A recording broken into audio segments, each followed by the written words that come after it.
Hello, everyone. You're listening to Random Sage with Maryann from Revealing Light. How are you all? I hope you're all well. I hope that life is treating you kindly.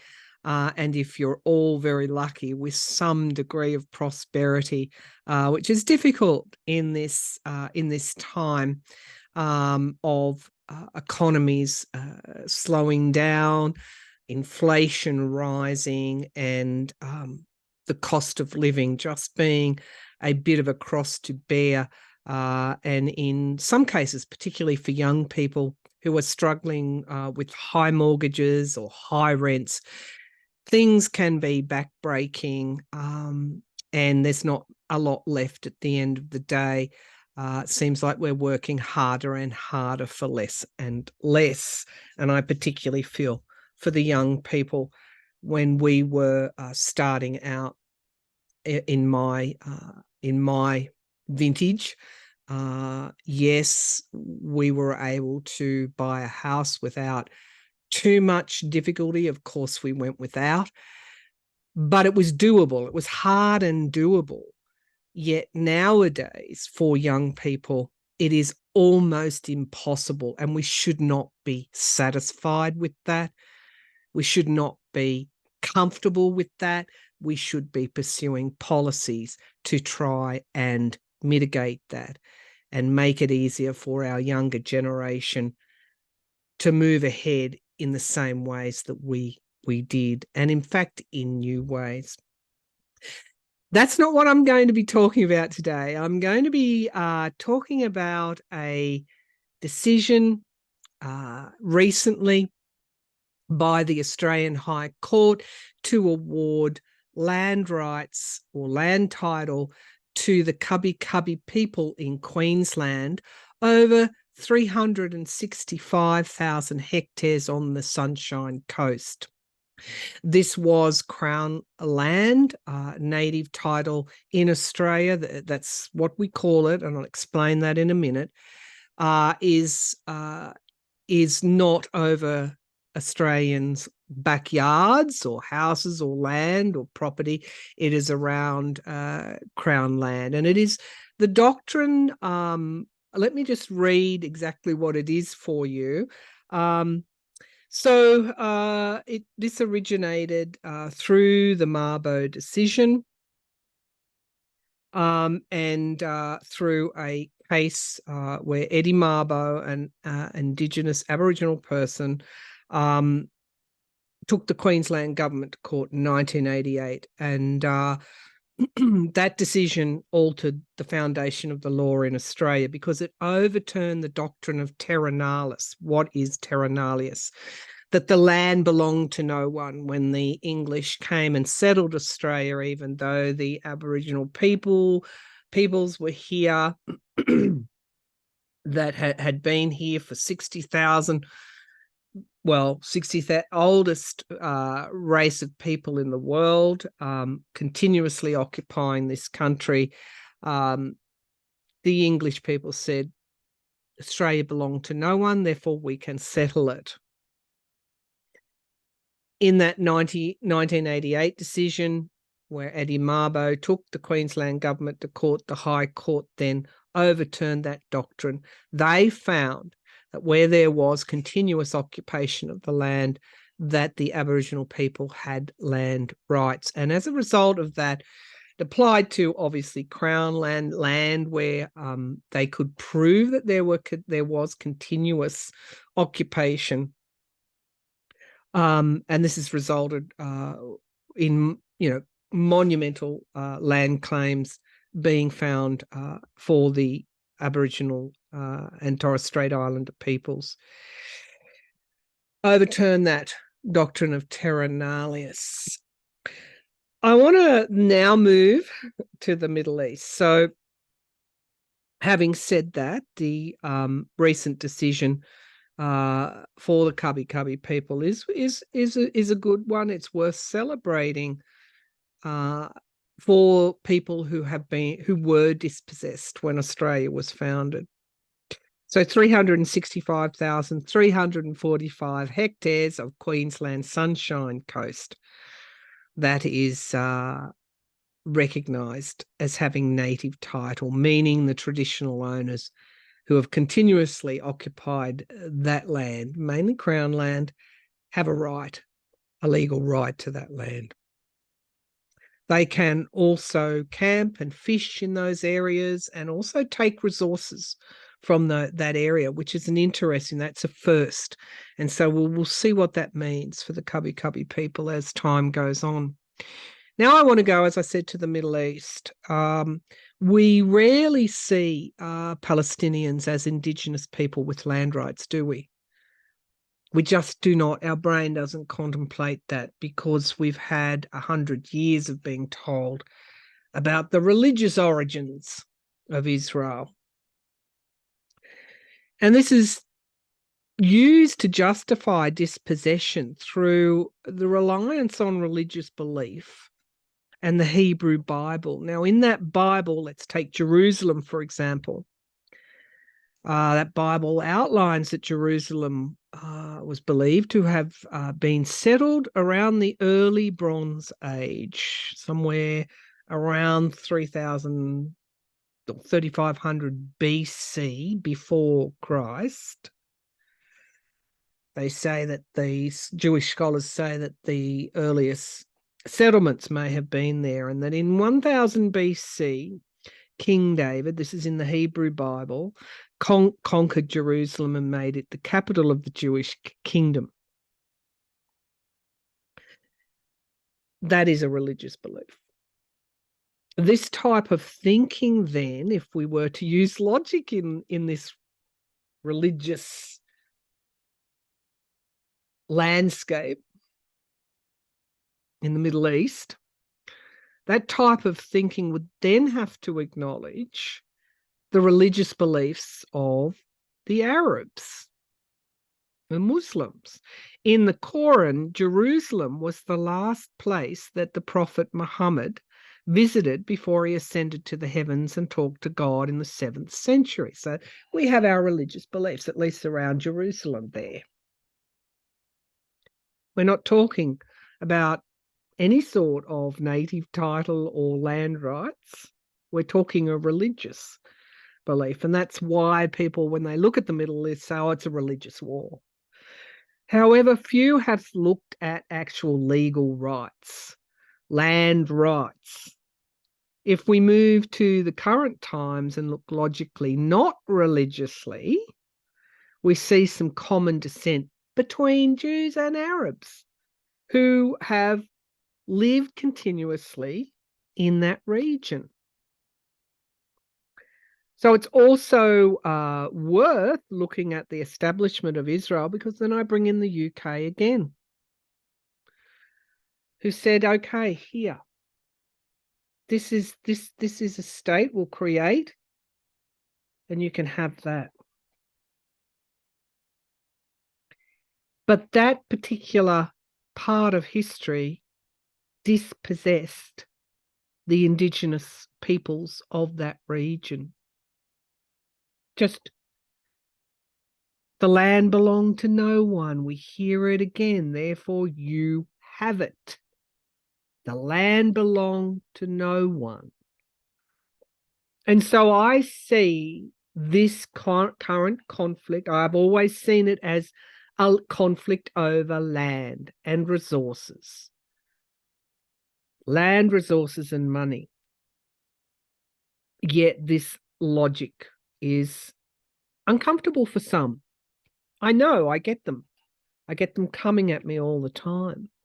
You support terrorists, is what they say. No, no, no. I don't support any terrorism, whether that's on the part of Hamas or Israel, Netanyahu. I do not support terrorists, and they are both terrorists in my eyes. I have come at this through logic. But this logic makes some people uncomfortable. Yet it's based on fact. And so if we follow that train of thought, that thread, we see that only a two-state solution would make sense in this situation. But we're very, very far from that. More Palestinians are being driven off their land on the West Bank than ever before. We know what's happening in Gaza, and we see what is now an occupation. Parts of Palestine are occupied by the stronger state, which is Israel. Fourth most powerful in terms of weaponry army in the world. Not soldiers, but firepower. So now Palestinian indigenous people are living in an occupied state. And that is what underscores this war, this conflict in the Middle East. We're not concerned with what the Quran says. We're not concerned with the Hebrew Bible, the Torah, is it? Not concerned about that. We're concerned about logic and land rights and what would be a solution for this. Yet we're very, very far from that solution. And so the conflict, both physical and moral, will continue. So even the strongest of the firepower, the state with the strongest, most abundant weaponry, militia, resources, can never win this. Just as in Australia, we can never turn from the recognition of native title. 365,345 hectares of Queensland's Sunshine Coast. That is, the Sunshine Coast in Queensland is like, well, I don't know what the equivalent is elsewhere, but it is a retirement destination. It is the up and coming. It's by the coast. It's by the sea. It's Sunshine Coast is like, I don't know, Palm Beach? I don't know in the US. I don't know what the equivalent is, but it's a destination where people buy and build and go. And so the Aboriginal people have been awarded this native title over Crown land, I'm going to say. Not freehold land, not land owned by Australians. So we are sorting through our murky past as a result of the land belonged to no one, so here have it. Forgetting the dispossession of the Indigenous peoples here, the Aboriginal people here. We're working our way legally through that. And it says something for the power of the law that we can actually do that in this day and age. Can the parties in the Middle East sit down and recognise that the Palestinians have been dispossessed of their land? Can the Palestinians agree on borders in what that two-state solution would be like? Ultimately, there can be no other way but a two-state solution, which would then satisfy, in a way, not satisfy, there'll probably always be ongoing conflict, but it will be, I feel, an outcome of what is occurring in Gaza right now, in the West Bank right now. Netanyahu, whether he realizes it or not, has rapidly increased a move toward a two-state solution. The day after the war. Let's see. Will there be a two-state solution in the Middle East for Palestine and Israel? Will there be a two-state solution in the Middle East? All I can see are tanks, war, and difficulty. That's all I can see clairvoyantly. Let's see what the cards will tell us, what the tarot might tell us. Will there eventually, in time, because that 10 of wands that fell out carrying a heavy load, it is the end of a cycle. Will there ever be a two-state solution for Israel and Palestine? Will there ever be a two-state solution? There has to be. There has to be. And we get the Star card. I probably don't need to pull any more tarot because the Star card for me is probably one. It's up there in my top cards for yes. And hope tells me hope is the intention that sets our sails and charts our course. But we get it crossed by the Seven of Cups, which is a difficult card around choices and choices not being very clear to us. The foundation of the reading is the Three of Pentacles. What is the hope? The hope is that there will be this intention that will sit down and chart the course. Great minds coming together to move this forward. In the past, we have the Nine of Pentacles. That's in the past. There's no prosperity for anyone there. Or won't be, because that's in the past until this solution is found. In the sky, we get the Two of Cups coming together, a contract and a deal. Potentially, we're going to get there with a two-state solution. Queen of Cups in the immediate future, having everything we need, not wanting for anything, stability. We have the Sun card in the here and now. What an odd card for the present. But she is weaving something in this tarot deck, in the sunlight, weaving a thread. We get the Eight of Cups in the atmosphere around such loss, but also walking away from such loss.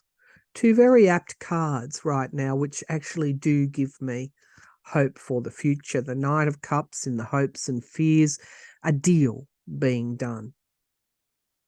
An offer being made. And we finally get the outcome card, the Wheel of Fortune. Things are changing. What a high price to pay for change. What a high price to pay for our feet being held to the flames.